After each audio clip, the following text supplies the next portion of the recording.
Honourable Speaker, I present the budget for 2023-2024. This is the first budget in Amrit Kal.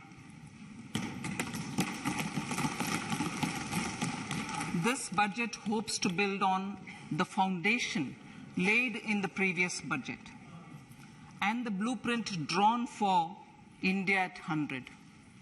We envision a prosperous and inclusive India in which the fruits of development will reach all sections and citizens, especially our youth, women, farmers, OBCs, scheduled castes and scheduled tribes.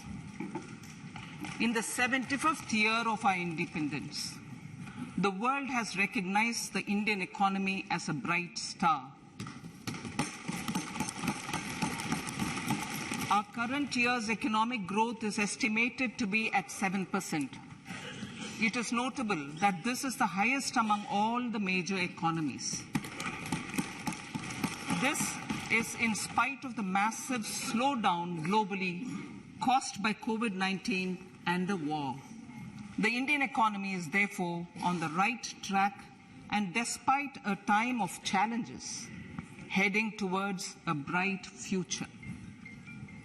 Today, as Indians stand with their head held high and the world appreciates India's achievements and successes, we are sure that elders who had fought for India's independence will, with joy, bless us in our endeavors going forward as well. Our focus on wide-ranging reforms and sound policies implemented through Sabka Prayas, resulting in Jan Bhagidari and targeted support to those in need, helped us perform well in trying times. India's rising global profile is because of the several accomplishments. Unique world-class digital public infrastructure, example, Aadhaar, CoWIN and UPI.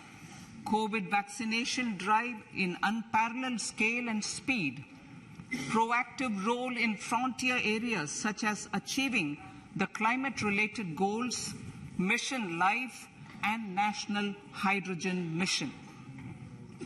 During the COVID-19 pandemic, we ensured that no one goes to bed hungry with a scheme to supply free food grains to over 80 crore persons for 28 months.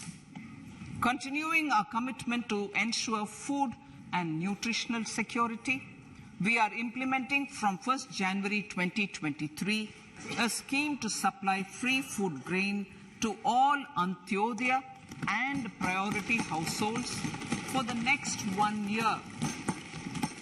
Under PM Garib Kalyan Anna Yojana, the entire expenditure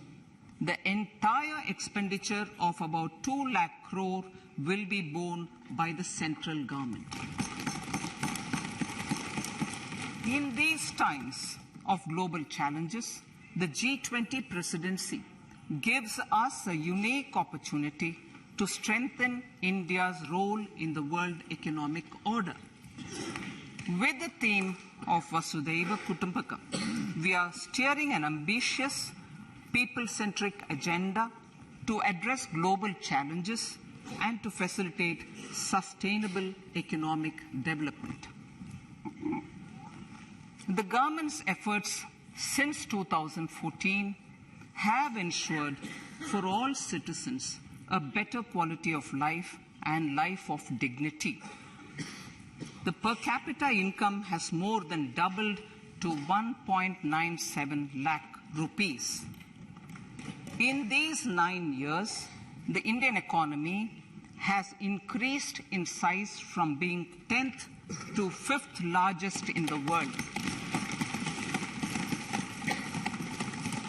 We have significantly improved our position as well as a well-governed and innovative country with a conducive environment for business as reflected in several global indices. we have made a significant progress in many sustainable development goals. The economy has become a lot more formalized, as reflected in the EPFO membership, more than doubling to 27 crore, and rupees 7,400 crore digital payments of 126 lakh crore rupees through UPI in 2022. The efficient implementation of many schemes with universalization of targeted benefits has resulted in inclusive development. Some of the schemes are 11.7 crore household toilets under Swachh Bharat mission, which is achieved, 9.6 crore LPG connections under Ujjwala, 220 crore COVID vaccination of 102 crore persons, 47.8 crore PM Jan Dhan bank accounts,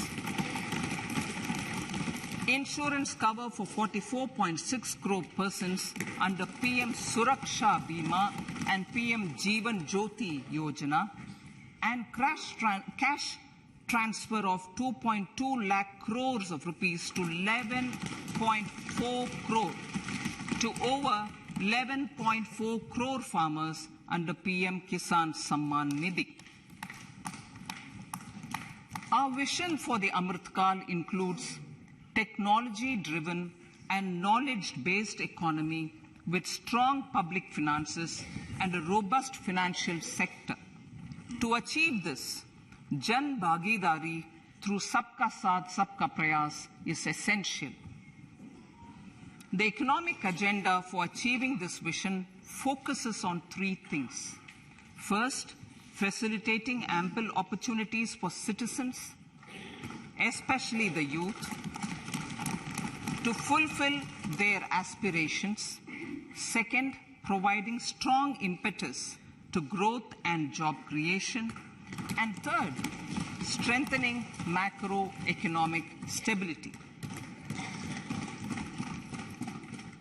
To service these focus areas in our journey to India at 100, we believe that the following four opportunities can be transformative during Amrit Kal. Economic empowerment of women. Deen Dayal Antyodaya Yojana National Rural Livelihood Mission has achieved remarkable success by mobilizing rural women into 81 lakh self-help groups. We will enable these groups to reach the next stage of economic empowerment through formation of large producer enterprises or collectives, with each having several thousand members and managed professionally. They will be helped with raw materials supply and for better design, quality, branding, and marketing of their products. Through supporting these policies, they will be enabled to scale up their operations to serve the large consumer markets, as has been the case with the several startups growing into unicorns. PM Vishwakarma Kaushal Samman, PM Vikas. For centuries, traditional artisans and craftspeople who work with their hands using tools have brought renown for India. They're generally referred to as Vishwakarma. The art and the handicraft created by them represents the true spirit of Atmanirbhar Bharat. For the first time, a package of assistance for them has been conceptualized. The new scheme will enable them to improve the quality, scale, and reach of their products, integrating them with the MSME value chain.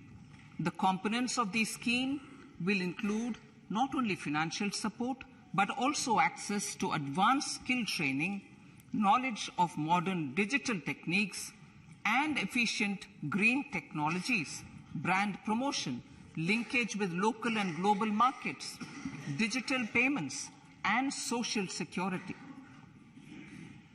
This will greatly benefit the scheduled castes, scheduled tribes, OBCs, women, and people belonging to the weaker sections. Tourism. The country offers immense attraction for domestic as well as foreign tourists. There is a large potential to be tapped in tourism. The sector holds huge opportunities for jobs and entrepreneurship for youth in particular. Promotion of tourism will be taken up on mission mode with active participation of states, convergence of government programs, and public-private partnerships. Green growth. We are implementing many programs for green fuel, green energy, green farming, green mobility, green buildings, and green equipment, and policies for efficient use of energy across various economic sectors. These green growth efforts help in reducing carbon intensity of the economy and provides for large-scale green job opportunities.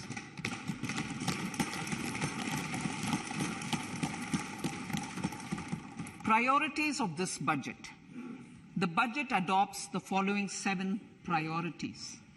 They complement each other and act as the Saptarishi guiding us through the Amritkal.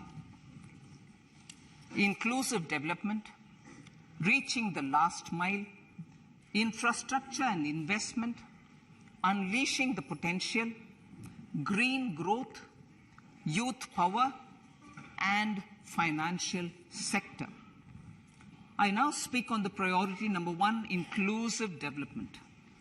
The government's philosophy of Sabka Saath, Sabka Vikas has facilitated inclusive development covering in specific farmers, women, youth, OBCs, scheduled castes, scheduled tribes, Divyangjan, and economically weaker sections, and overall priority for the underprivileged, Vanchiton ko Variyata.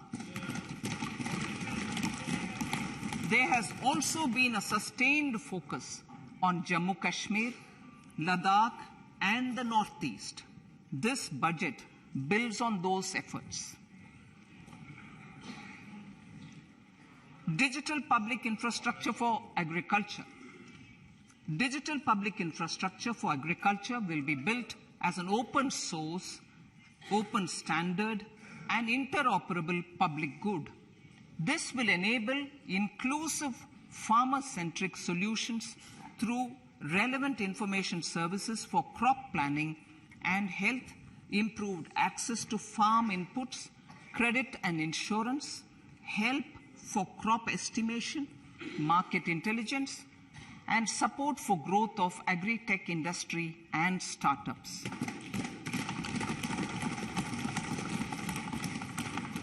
An agriculture accelerator fund. An agriculture accelerator fund will be set up to encourage agri-startups by young entrepreneurs in rural areas. The fund will aim at bringing innovative and affordable solutions for challenges faced by farmers.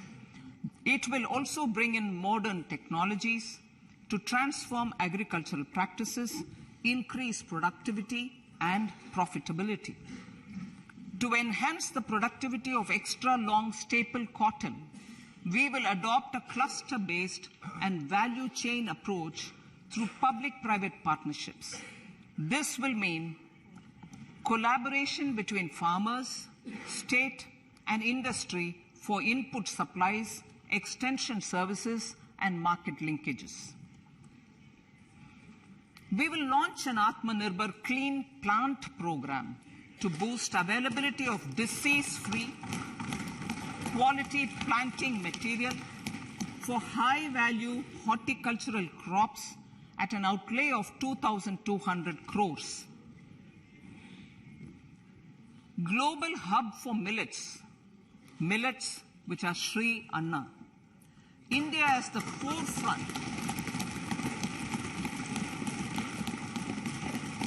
India's at the forefront of popularizing millets, whose consumption furthers nutrition, food security, and welfare of farmers, said the Honorable Prime Minister. We are the largest producer and second largest exporter of Sri Anna in the world.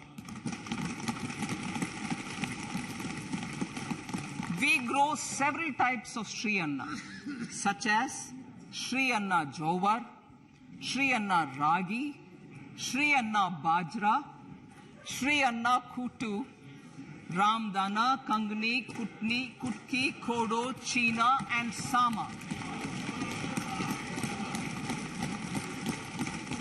These have a number of health benefits and have been an integral part of our food for centuries. I acknowledge with pride the huge service done by small farmers in contributing to the health of fellow citizens by growing these Sri Anna.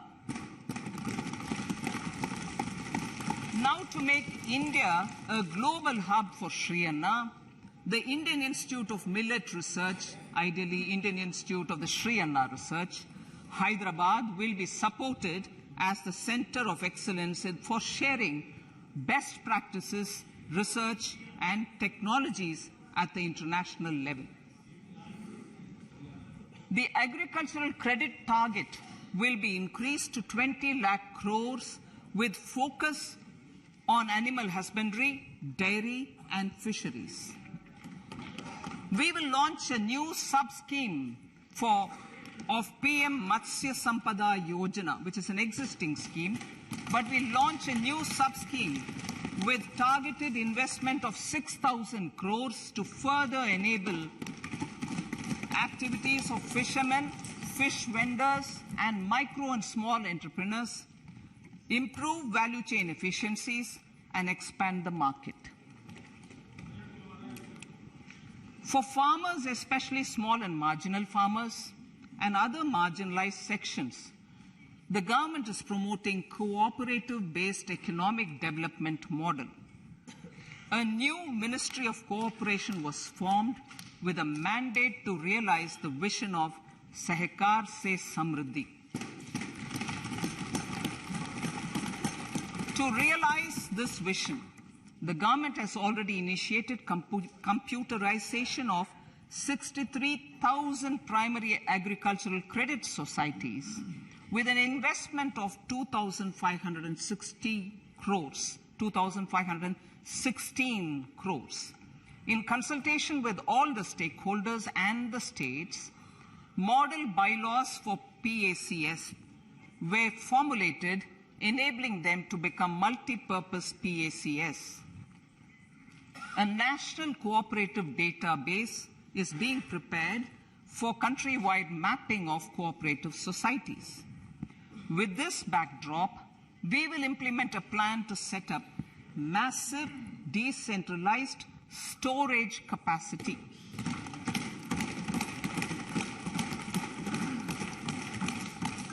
This will help farmers store their produce and realize remunerative prices through sale at appropriate times. The government will also facilitate setting up of a large number of multi-purpose cooperative societies, primary fisheries societies, and dairy cooperative societies in uncovered panchayat and villages in the next 5 years.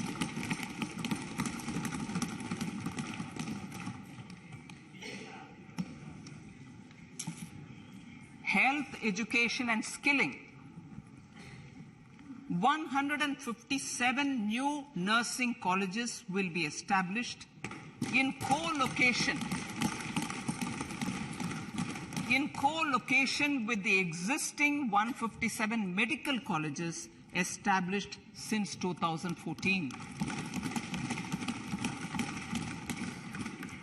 A mission to eliminate sickle cell anemia by 2047 will be launched.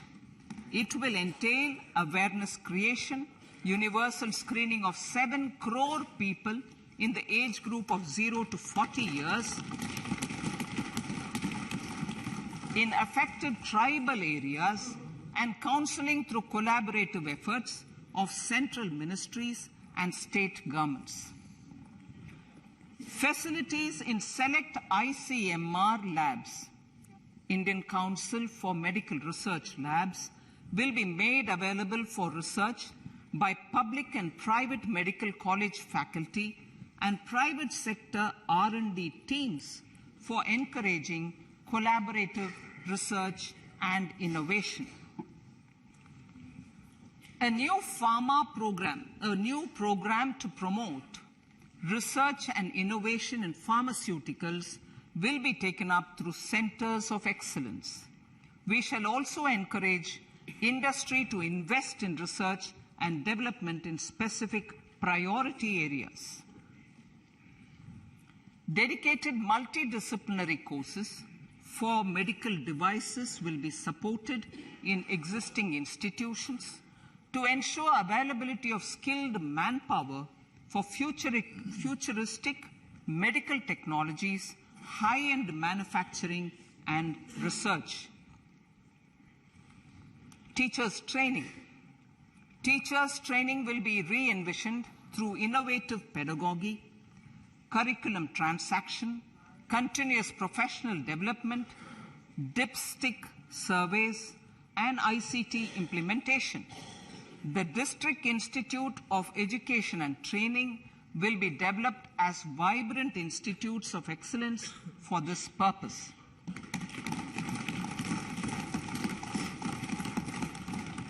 National Digital Library for Children and Adolescents.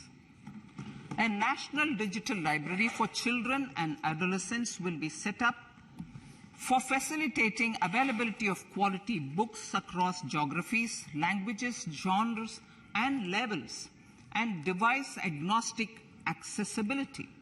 States will be encouraged to set up physical libraries for them at panchayat and ward levels and provide infrastructure for accessing the National Digital Library resources. Additionally, to build a culture of reading and to make up for pandemic time learning loss, the National Book Trust, the Children's Book Trust, and other sources will be encouraged to provide and replenish non-curricular titles in regional languages and in English to these physical libraries. Collaboration with NGOs that work in literacy will also be a part of this initiative. To inculcate financial literacy, financial sector regulators and organizations will be encouraged to provide age-appropriate reading material to these libraries. I move to priority 2, reaching the last mile. Prime Minister Vajpayee's government had formed the Ministry of Tribal Affairs and the Department of Development of Northeast Region to provide a sharper focus to the objective of reaching the last mile. Our government has formed the Ministries of Ayush, Fisheries, Animal Husbandry and Dairying, Skill Development, Jal Shakti and Cooperation. Building on the success of the Aspirational Districts program, the government has recently launched the Aspirational Blocks program, covering 500 blocks for saturation of essential government services across multiple domains such as health, nutrition, education, agriculture, water resources, financial inclusion, skill development, and basic infrastructure. Manya Speaker, sir, Pradhan Mantri PVTG, which is Primitive Vulnerable Tribal Groups Development Mission, is being launched. To improve socio-economic conditions of the particularly vulnerable tribal groups, the PVTGs as we refer them to, Pradhan Mantri PVTG Development Mission will be launched. This will saturate PVTG families and habitations with basic facilities such as safe housing, clean drinking water and sanitation, improved access to education, health, nutrition, road and telecom connectivity, and sustainable livelihood opportunities. An amount of 15,000 crores will be made available to implement the mission in the next 3 years under the Development Action Plan for the Scheduled Tribes. Ekalavya Model Residential Schools.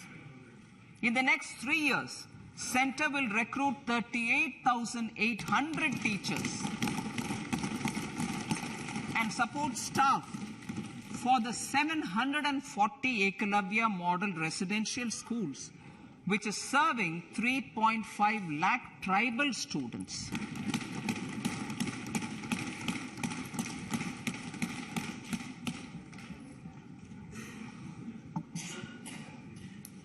In the drought-prone central regions of Karnataka, central assistance of 5,300 crore will be given to Upper Bhadra project to provide sustainable micro-irrigation and filling up of surface tanks for drinking water. PM Awas Yojana. The outlay for PM Awas Yojana is being enhanced by 66% to over 79,000 crores. Bharat Shared Repository of Inscriptions will be set up in a digital epigraphy museum with digitization of 1 lakh ancient inscriptions in the first stage. Support for poor prisoners. For poor persons who are in prisons and unable to afford the penalty or the bail amount, required financial support will be provided.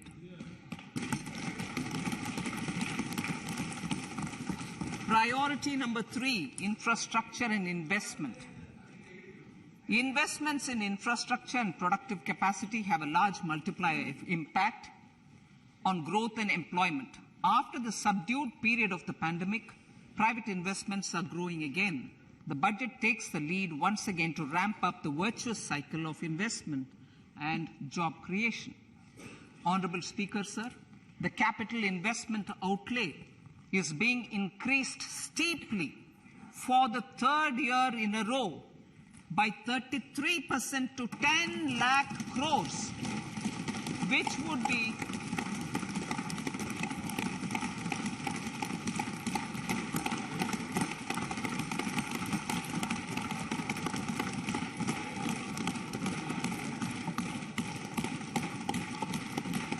which would be 3.3% of GDP.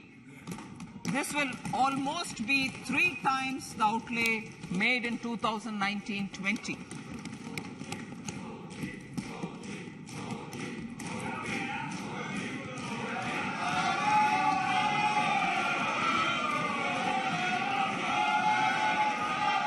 This substantial increase in recent years is central to the government's efforts to enhance growth potential and job creation, crowd in private investments, and provide a cushion against global headwinds.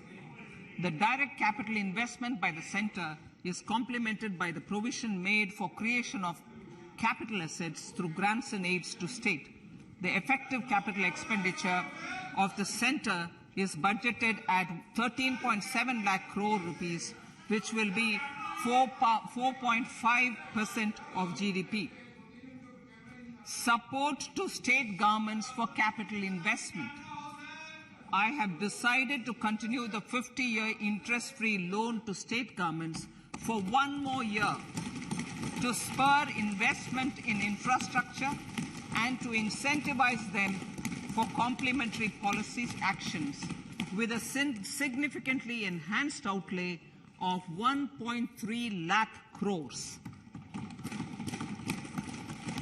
The newly established Infrastructure Finance Secretariat will assist all stakeholders for more private investment in infrastructure, including railways, roads, urban infrastructure, and power, which are predominantly depend on public resources. The harmonized master list of infrastructure will be reviewed by an expert committee for recommending the classification and financing framework suitable for Amartkal.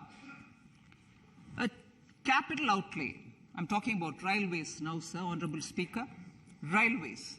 A capital outlay of 2.40 lakh crores has been provided for the railways.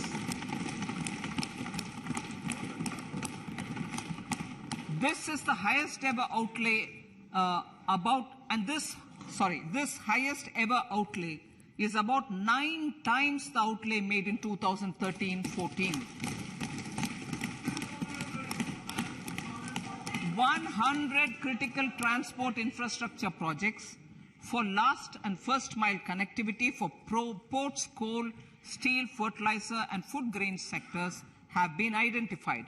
They will be taken up on priority with investment of 75,000 crores, including 15,000 crore from private sources. 50 additional airports, heliports, water aerodromes, and advanced landing grounds will be revived for improving regional air connectivity.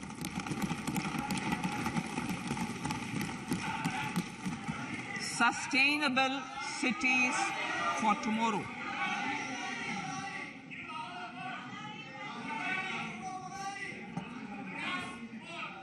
States and cities will be encouraged to undertake urban planning reforms and actions to transform our cities into sustainable cities of tomorrow. This means efficient use of land resources, adequate resources for urban infrastructure, transit-oriented development, enhanced availability and affordability of urban land and opportunities for all. Through property tax governance reforms and ring-fencing user charges on urban infrastructure, cities will be incentivized to improve their creditworthiness for municipal bonds. Like the RIDF, an Urban Infrastructure Development Fund will be established through use of priority sector lending shortfall. This will be managed by the National Housing Bank and will be used by public agencies to create urban infrastructure in Tier 2 and Tier 3 cities.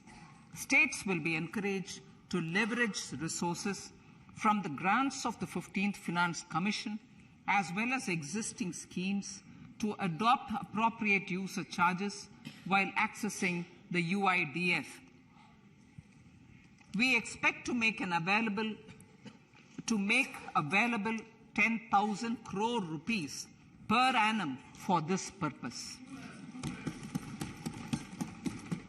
All cities and towns will be enabled for 100% mechanical desludging of septic tanks and sewers to transition from manhole to machine hole mode.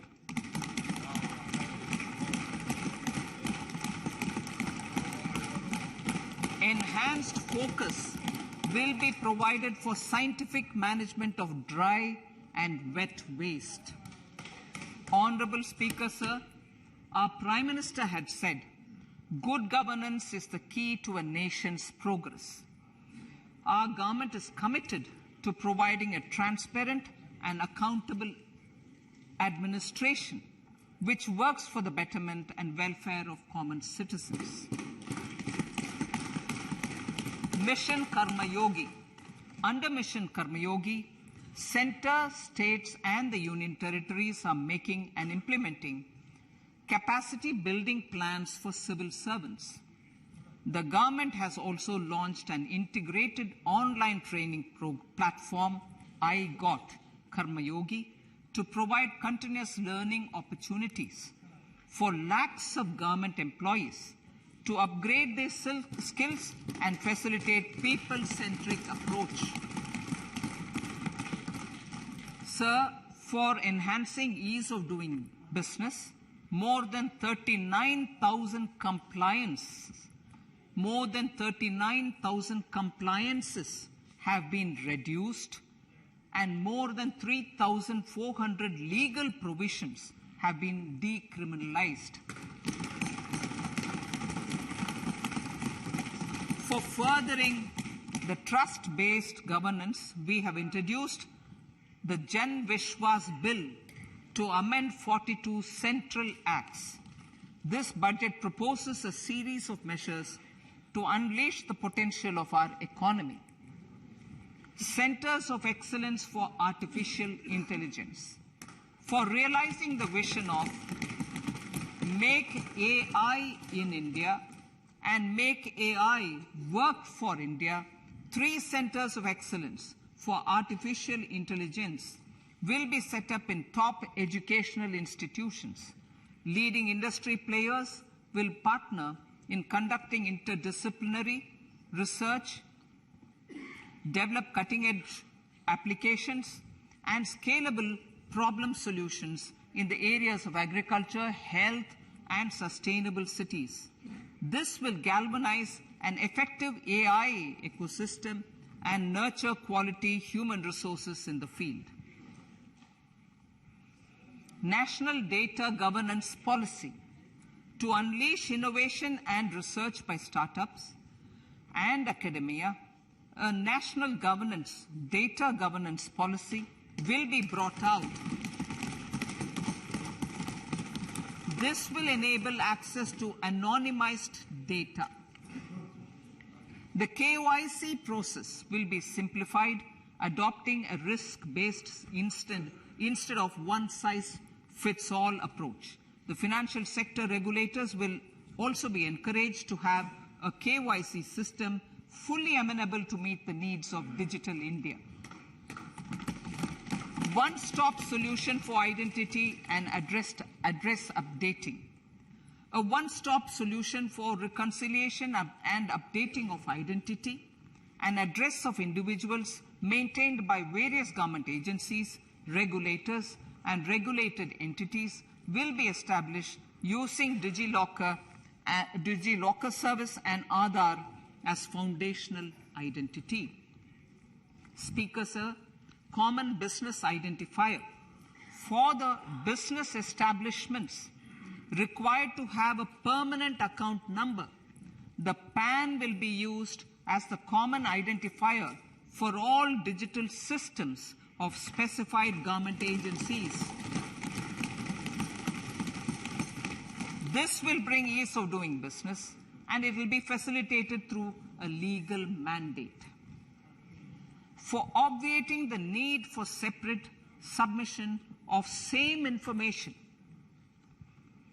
to different government agencies, a system of unified filing process will be set up.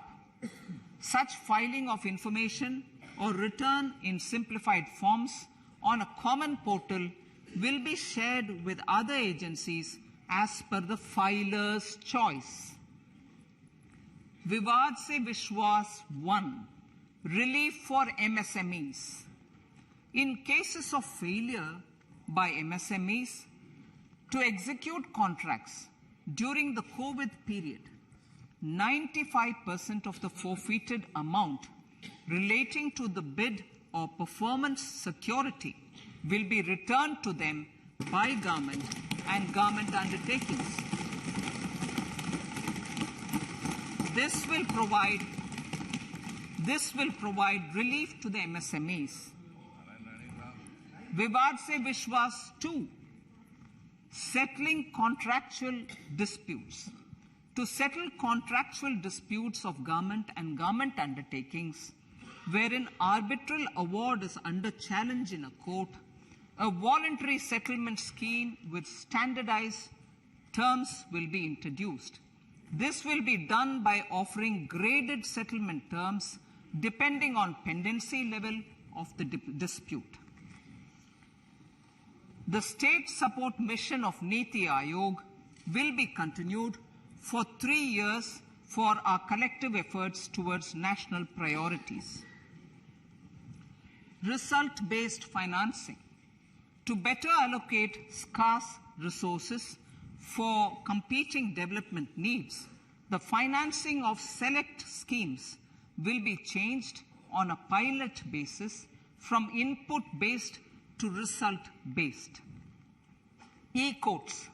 For efficient administration of justice, Phase 3 of e-courts projects Phase 3 of the e-courts project will be launched with an outlay of 7,000 crores.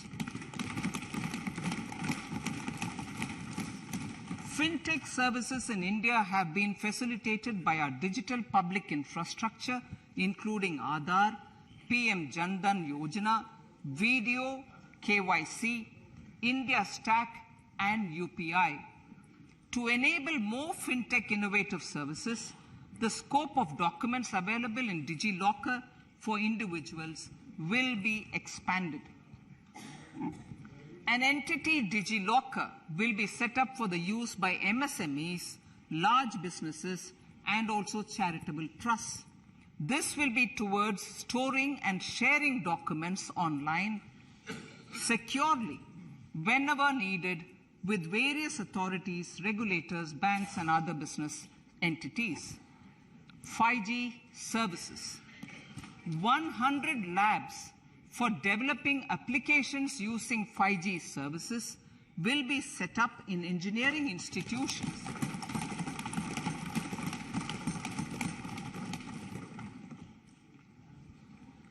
To realize a new range of opportunities, business models, and employment potential, the labs will cover, among others, applications such as smart classrooms, precision farming, intelligent transport systems, and healthcare applications.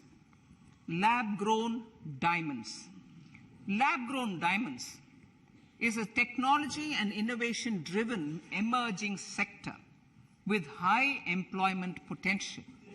These environment-friendly diamonds, which have optically and chemically the same properties as natural diamonds.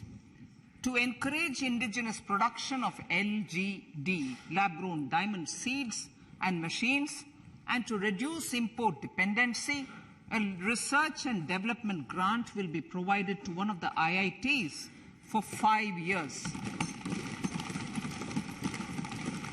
To reduce the cost of production, a proposal to review the custom duty on LGD seeds will be indicated in Part B of the speech. I come to the fifth priority, Honorable Speaker, sir, green growth.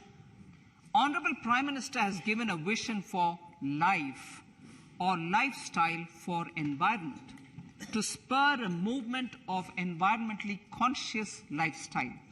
India is moving forward firmly for the Panchamrit, the net zero carbon emission by 2070 to usher in green industrial and economic transition. This budget builds on our focus on green growth. The recently launched National Green Hydrogen Mission, with an outlay of 19,700 crores, will facilitate transition of the economy to low carbon intensity, reduce dependence on fossil fuel imports, and make the country assume technology and market leadership in this sunrise sector.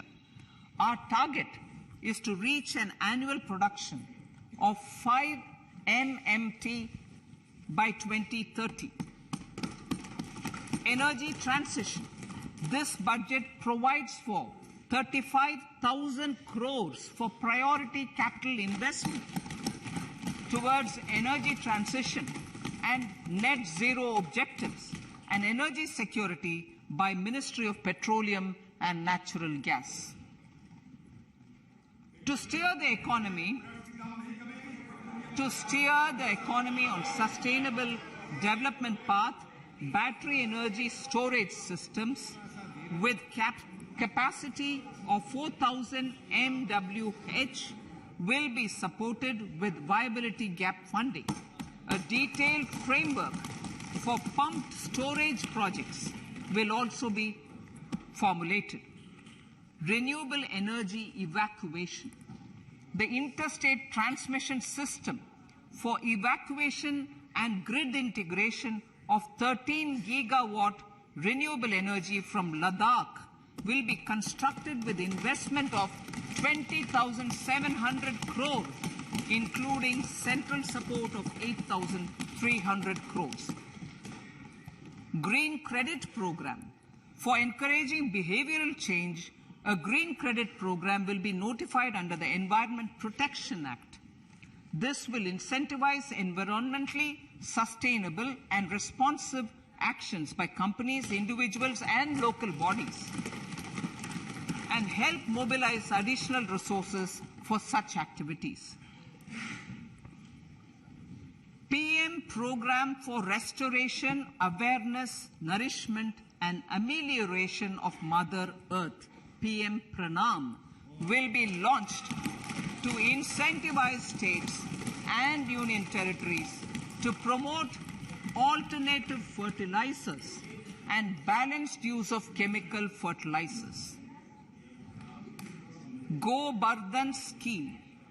500 new waste to wealth plants under Go Bardhan, galvanizing organic bio-agro resources done. Go Bardhan scheme will be established for promoting circular economy. These will include 200 compressed biogas plants, including 75 plants in urban areas, and 300 community or cluster-based plants at a total investment of 10,000 crores. I will refer to this in Part B also. In due course, a 5% CBG mandate will be introduced for all organizations marketing natural and biogas. For collection of biomass and distribution of biomanure, appropriate fiscal support will also be provided. Bharatiya Prakritik Kheti Bio-Input Resource Centers. Over the next 3 years, we will facilitate 1 crore farmers to adopt natural farming.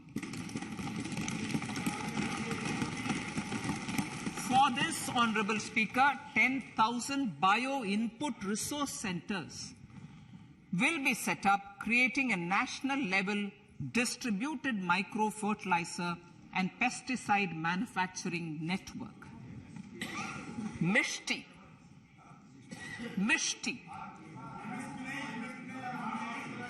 Building on India's success in afforestation, mangrove initiative for shoreline habitats and tangible incomes, Mishti, will be taken up for mangrove plantation along the coastline and on salt pan lands wherever feasible through convergence between Manrega, Campa, Fund and other sources. Amrit Dharohar. Wetlands are vital ecosystems which sustain biological diversity. In his latest Mann Ki Baat, the Prime Minister said, now, I quote, now the total number of Ramsar sites in our country has increased to 75, whereas before 2014, there were only 26, unquote. Local communities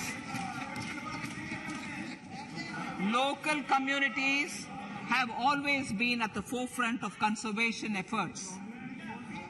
The government will promote their unique conservation values through Amrit Dharohar, a scheme that will be implemented over the next 3 years to encourage optimal use of wetlands and enhance biodiversity, carbon stock, ecotourism opportunities, and income generation for local communities.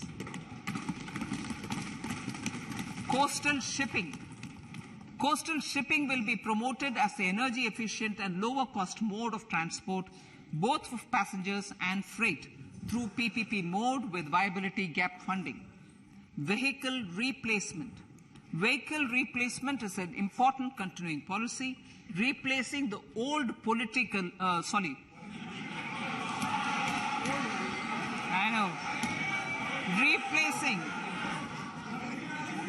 Absolutely. Thank you. Replacing old polluting vehicles may be applicable, right? Replacing old polluting vehicles is an important part of greening our economy. In furtherance of the vehicle scrapping policy mentioned in Budget 21-22, I have allocated adequate funds to scrap old vehicles of the central government. States will also be supported in replacing old vehicles and old state ambulances. Honorable Speaker, sir, I move to priority 6, youth power. To empower our youth and help the Amrit PD realize their dreams, we have formulated the National Education Policy, which is very wide in its scope, but one of the things is also to focus on skilling, adopted economic policies that facilitate job creation at scale and have supported business opportunities. Pradhan Mantri Kaushal Vikas Yojana. Pradhan Mantri Kaushal Vikas Yojana 4.0 will be launched to skill lakhs of youth within the next 3 years. On-job training, industry partnership, and alignment of courses with needs of industry will be emphasized. The scheme will also cover new age courses for Industry 4.0 like coding, AI, robotics, mechatronics, IoT, 3D printing, drones, and other soft skills. To skill youth for international opportunities, 30 Skill India International Centers will be set up across different states. The digital ecosystem for skilling will be further expanded with the launch of a unified Skill India digital platform for enabling demand-based formal skilling, linking with employers including MSMEs, and facilitating access to entrepreneurship schemes. To provide stipend support to 47 lakh youths in 3 years, direct benefit transfer under a pan-India national apprenticeship promotion scheme will be rolled out. Tourism. Honorable Speaker, sir, with an integrated and innovative approach, at least 50 destinations will be selected through challenge mode. In addition to aspects such as physical connectivity, virtual connectivity, tourist guides, high standards for food streets, and tourist security, all the relevant aspects would be made available on an app to enhance tourist experience. Every destination would be developed as a complete package. The focus of development of tourism would be on domestic as well as foreign tourists.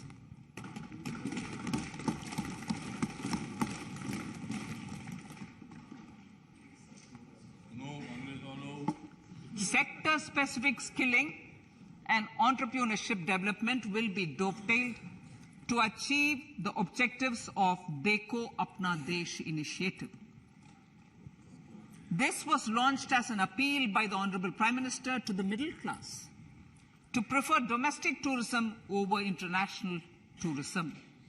The integrated development of theme-based tourist circuits, the Swadesh Darshan scheme, was also launched. Under the Vibrant Villages program, tourism infrastructure and amenities will be facilitated in border villages. Unity Mall. States will be encouraged to set up a Unity Mall in their state capital or most prominent tourism center or the financial capital for promotion and sale of their one district, one product and GI products and other handicraft products, and for providing space for such products of all other states as well. Sir, priority number 7, financial sector. Our reforms in the financial sector and innovative use of technology have led to financial inclusion at scale, better and faster service delivery, ease of access to credit, and participation in financial markets. This budget proposes to further these measures. Credit guarantee for MSMEs. Last year, I proposed revamping of the credit guarantee scheme for the MSMEs. I am happy to announce that the revamped scheme will take effect from 1st April 2023 through infusion of 9,000 crores in the corpus. This will enable additional collateral-free guaranteed credit of 2 lakh crores of rupees. Further, the cost of credit will be reduced by about 1%. A national financial information registry will be set up to serve as the central repository of financial and ancillary information. This will facilitate efficient flow of credit, promote financial inclusion, and foster financial stability. A new legislative framework will govern this credit public infrastructure and will be designed in consultation with the RBI. To meet the needs of Amrit Kal and to facilitate optimum regulation in the financial sector, public consultation, as necessary and feasible, will be brought to the process of regulation making and issuing subsidiary directions. To simplify, to ease, and to reduce cost of compliance, financial sector regulators will be requested to carry out a comprehensive review of existing regulations. For this, they will consider suggestions from public and regulated entities. Time limits to decide the application under various regulations will also be laid down. Honorable Speaker, sir, to enhance business activities in GIFT IFSC, the following measures will be taken. Delegating powers under the SEZ Act to the IFSCA to avoid dual regulation. Setting up a single window IT system for registration and approval of IFSCA, SEZ authorities, GSTN, RBI, SEBI, and IRDAI. Permitting acquisition financing by IFSC banking units of foreign banks. Establishing a subsidiary of Exim Bank for trade refinancing. Amending IFSCA Act for statutory provisions for arbitration, ancillary services, and avoiding dual regulation under the SEZ Act, and recognizing offshore derivative instruments as valid contracts. Honorable Speaker, sir, data embassy. For countries looking for digital continuity solutions, we will facilitate setting up of their data embassies in GIFT IFSC.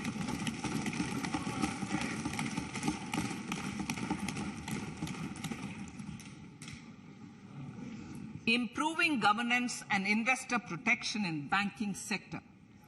To improve bank governance and enhance investors' protection, certain amendments to the Banking Regulation Act, the Banking Companies Act, and the Reserve Bank of India Act are being proposed.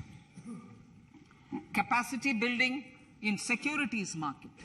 Honorable Speaker, sir, to build capacity of functionaries and professionals in the securities market, SEBI will be empowered to develop, regulate, maintain, and enforce norms and standards for education in the National Institute of Securities Markets and to recognize award of degrees, diplomas, and certificates. A central processing center will be set up for faster response to companies through centralized handling of various forms filed with field officers under the Companies Act. Reclaiming of shares and dividends. for investors to reclaim unclaimed shares and unpaid dividends from the Investor Education and Protection Fund Authority with ease, from the Investor Education and Protection Fund Authority with ease, an integrated IT portal will be established. Digital payments continue to find wide acceptance. In 2022, they show an increase of 76% in transactions and 91% in value. Fiscal support for this digital public infrastructure will continue in 2023-2024. Azadi Ka Amrit Mahotsav, Mahila Samman Bachat Patra. For commemorating Azadi Ka Amrit Mahotsav, a one-time new small savings scheme, Mahila Samman Savings Patra or Savings Certificate, Mahila Samman Savings Certificate will be made available for a 2-year period up to March 2025. This will offer deposit facility up to 2 lakh in the name of a woman or girls for a tenure of 2 years at fixed interest rate of 7.5% with partial withdrawal option. Senior citizens. The maximum deposit limit for senior citizens savings scheme will be enhanced from 15 lakh to 30 lakhs of rupees. The maximum deposit limit for monthly income account scheme will be enhanced from 4.5 lakh to 9 lakh for single account and from 9 lakh to 15 lakh for joint account. Honorable Speaker, sir, fiscal management. 50 years interest-free loan to states. The entire 50-year loan to states has to be spent on capital expenditure within 2023-24. Most of this will be at the discretion of the states, but a part will be conditional on states increasing their actual capital expenditure. Parts of the outlay will also be linked to or allocated for the following purposes: scrapping old government vehicles, urban planning reforms and actions, financing reforms in urban local bodies to make them credit-worthy for municipal bonds, housing for police personnel above or as part of the police station, constructing unity malls, children and adolescent libraries and digital infrastructure, and state share of capital expenditure of central schemes. Honorable Speaker, sir, fiscal deficit of states. States will be allowed a fiscal deficit of 3.5% of GSDP, of which 0.5% will be tied to power sector reforms. Revised estimates 2022 to 2023.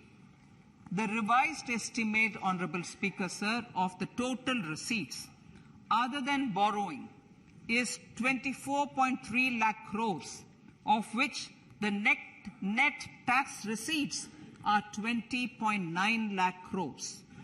The revised estimate of the total expenditure is 41.9 lakh crores of rupees, of which the capital expenditure is about 7.3 lakh crores. The revised estimate of the fiscal deficit is 6.4% of GDP, adhering to the budget estimate. So budget estimates of 2023-24. Coming to 2023-24, the total receipts other than borrowings and the total expenditure are estimated at 27.2 lakh crores and 45 lakh crores respectively.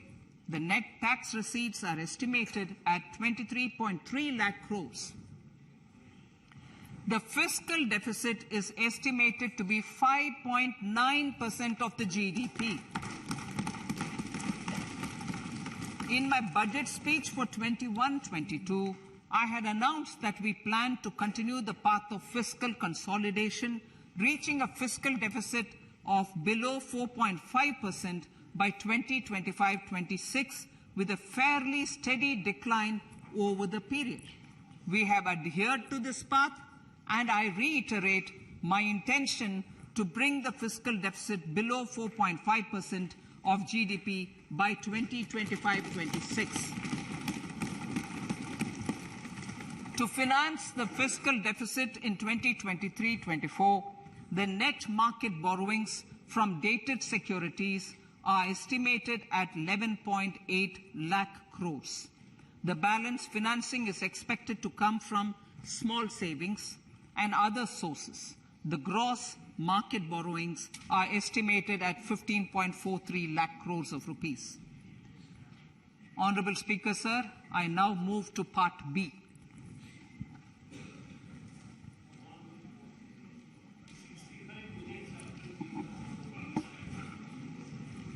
Indirect taxes. My indirect tax proposals will aim to promote exports, boost domestic manufacturing, enhance domestic value addition, encourage green energy and mobility. A simplified tax structure with fewer tax rates helps in reducing compliance burden and improving tax administration. I propose to reduce the number of basic customs duty rates on goods other than textiles and agriculture from 21 to 13. As a result, there are minor changes in the basic custom duties, cesses and surcharges on some items including toys, bicycle, automobiles and naphtha. Green mobility. To avoid cascading of taxes on blended compressed natural gas, I propose to exempt excise duty on GST paid compressed biogas contained in it. To further provide impetus to green mobility, customs duty exemptions is being extended to import of capital goods and machinery required for manufacture of lithium-ion cells for batteries used in electrical vehicles as well. Electronics. As a result of various initiatives of the government, including phased manufacturing program, mobile phone production in India has increased from 5.8 crore units valued at about 18,900 crore in 2014-15 to 31 crore units valued at 2,75,000 crore in the last financial year.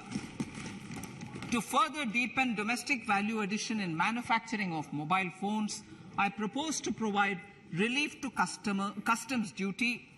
I propose to provide relief in customs duty on import of certain parts and inputs like camera lens, and continue the concessional duty on lithium-ion cells for batteries for another year.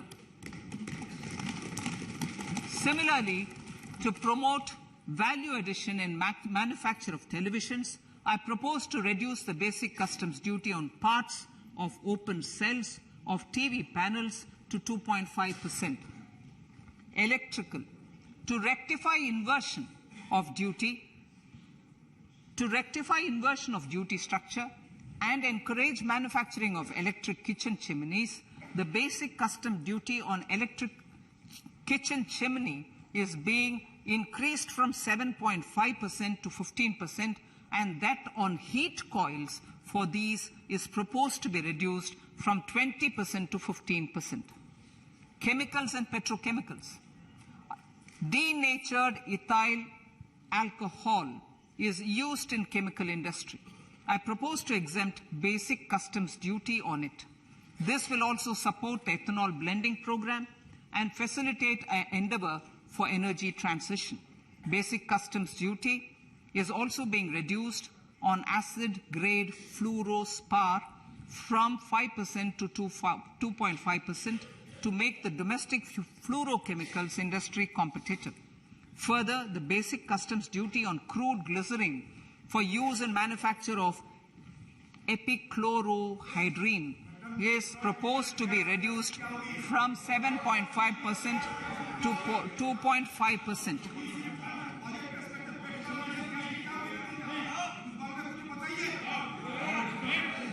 Marine products. In the last financial year, marine products recorded the highest export growth, benefiting farmers in the coastal states of the country. To further enhance the export competitiveness of marine products, particularly shrimps, duty is being reduced on key inputs for domestic manufacture of shrimp feed.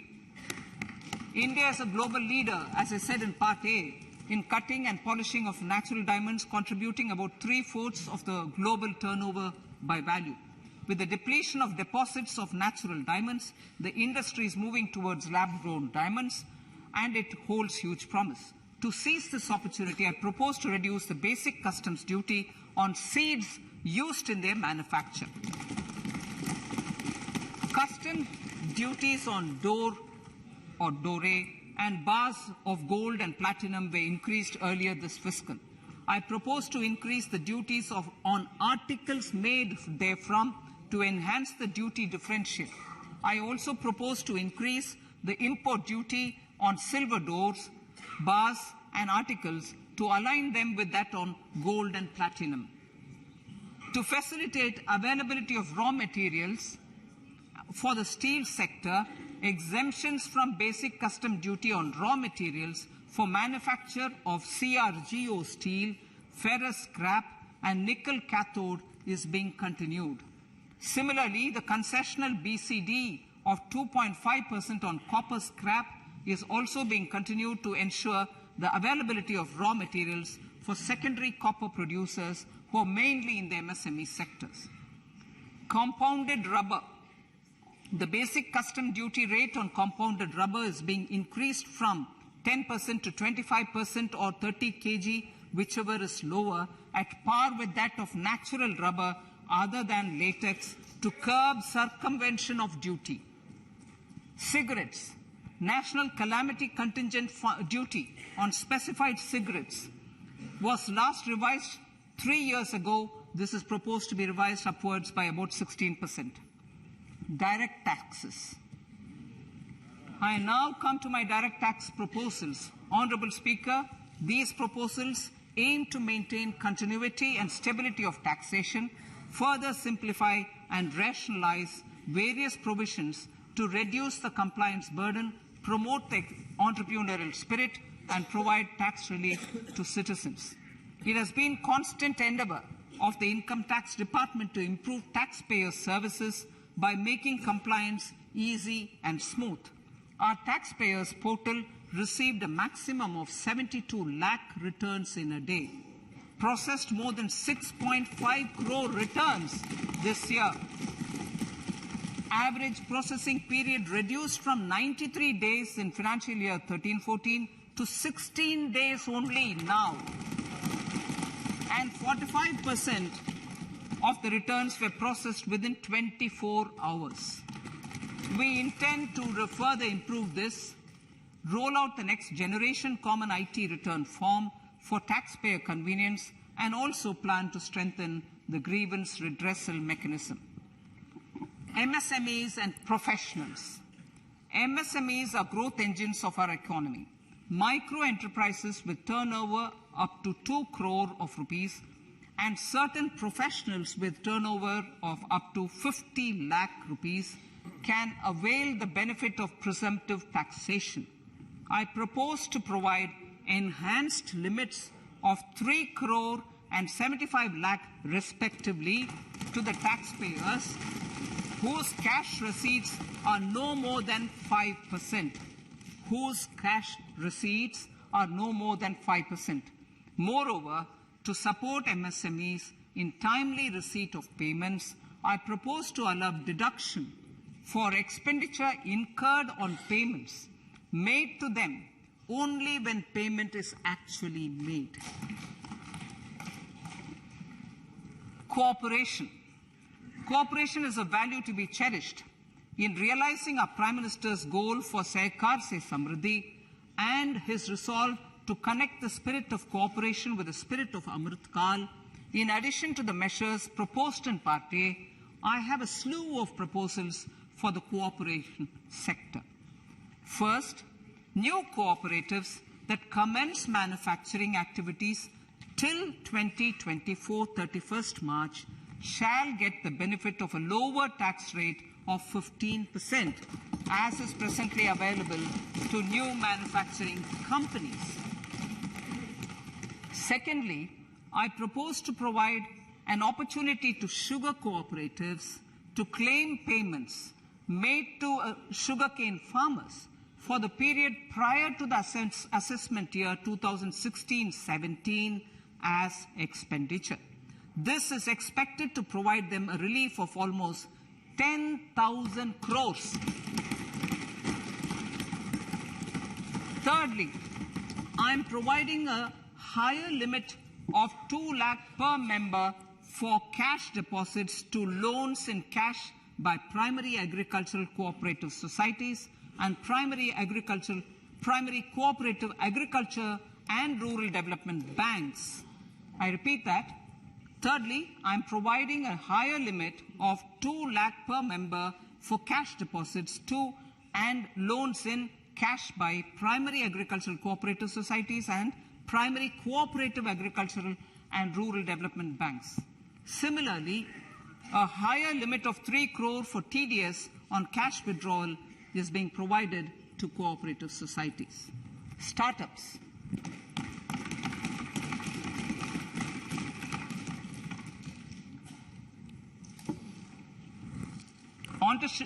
Entrepreneurship is vital for a country's economic development. We have taken a number of measures for startups and they have borne results. India is now the third largest ecosystem for startups globally and ranks second in innovation quality among middle-income countries. I propose to extend the date of incorporation for income tax benefits to startups from 31/3/2023 to 31/3/2024.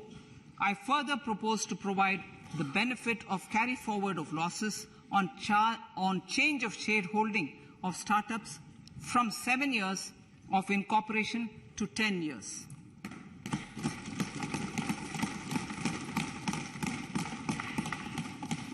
To reduce the pendency of appeals at commissioner level, I propose to deploy about 100 joint commissioners for disposal of small appeals. We shall also be more selective in taking up cases for scrutiny of returns already received this year. Better targeting of tax concessions. For better targeting of tax concessions and exemptions, I propose to cap deduction from capital gains on investment in residential house under Section 54 and Section 54F to 10 crores. Another proposal with similar intent is to limit income tax exemption from proceeds of insurance policies with very high value. Rationalization. Honourable Speaker, sir, there are a number of proposals relating to rationalization and simplification. Income of authorities, boards, and commissions set up by statutes of union or state for the purpose of housing, development of cities, towns, and villages, and regulating and developing an activity or matter is proposed to be exempted from income tax. Other major measures in this direction are removing the minimum threshold of 10,000 for TDS and clarifying taxability relating to online gaming, not treating conversion of gold into electronic gold receipts and vice versa as capital gains, reducing the TDS rate from 30% to 20% on taxable portion of EPF withdrawals in non-PAN cases, and taxation on income for market-linked debentures. Other major proposals in the finance bill relate to the following: extension of period of tax benefits to funds relocating to IFSC, GIFT City till 31/3/2025, decriminalization under Section 276A of the Income Tax Act, allowing carry forward of losses on strategic disinvestment, including that of IDBI Bank, and providing EEE status to Agnivir Fund. Personal income tax.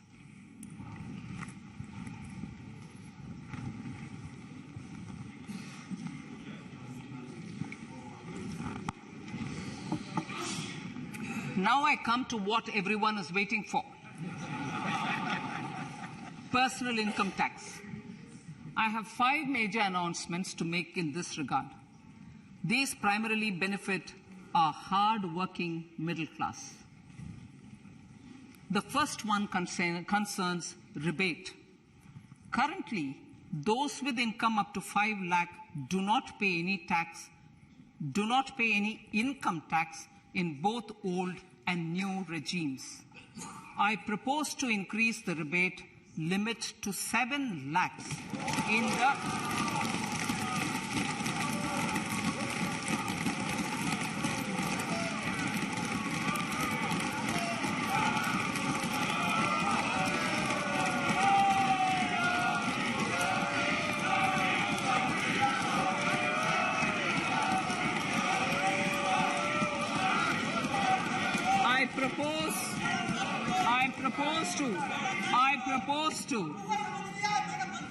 I propose to increase the rebate limit to 7 lakh in the new tax regime.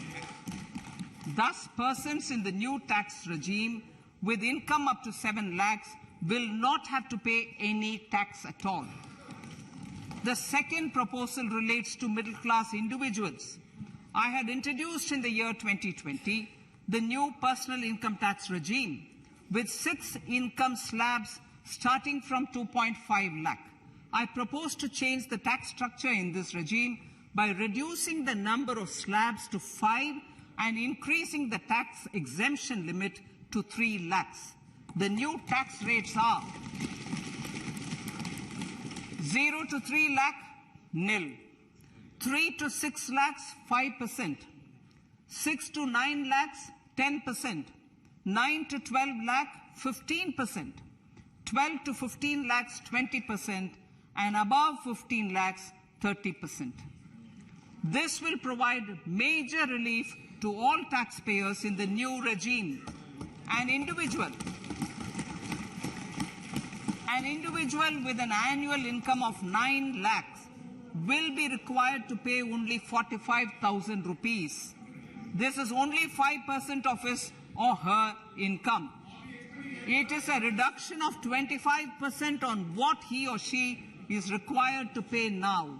That is 60,000. So in the place of 60,000, it is now only 45,000. Similarly, an individual with an income of 15 lakh rupees would be required to pay only 1.5 lakh or 10% of his income or her income, a reduction of 20% from the existing liability of 1,87,500 rupees. My third proposal is for the salaried class and the pensioners, including family pensioners, for whom I propose to extend the benefit of standard deduction to the new tax regime. Each salaried person with an income of 15.5 lakh rupees or more will thus stand to benefit by 52,500 rupees. My fourth announcement in personal income tax is regarding the highest tax rate, which in our country is 42.74%. This is among the highest in the world. I propose to reduce the highest surcharge. Rate from 37% to 25% in the new tax regime.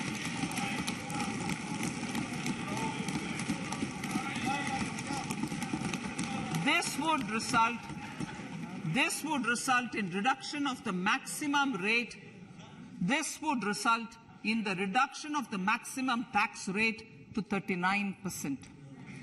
Lastly, the limit of 3 lakh rupees for tax exemption on leave encashment on retirement of non-government salaried employees was last fixed in the year 2002, when the highest basic pay in the government was only 30,000 rupees per month. In line with the increase in the government salaries, I am proposing to increase this limit to 25 lakh rupees.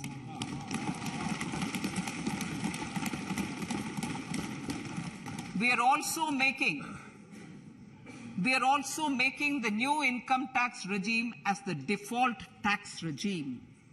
However, citizens will continue to have the option to avail the benefit of the old tax regime. Apart from these, I'm also making some other changes as given in the annexure. As a result of these proposals, revenue of about 38,000 crore to 37,000 crore in direct taxes and rupees 1,000 crore in indirect taxes will be foregone, while revenue of about 3,000 crore will be additionally mobilized. Thus, the total revenue foregone is about 35,000 crores annually. Honorable Speaker, sir, with these words, I commend the budget to this August House.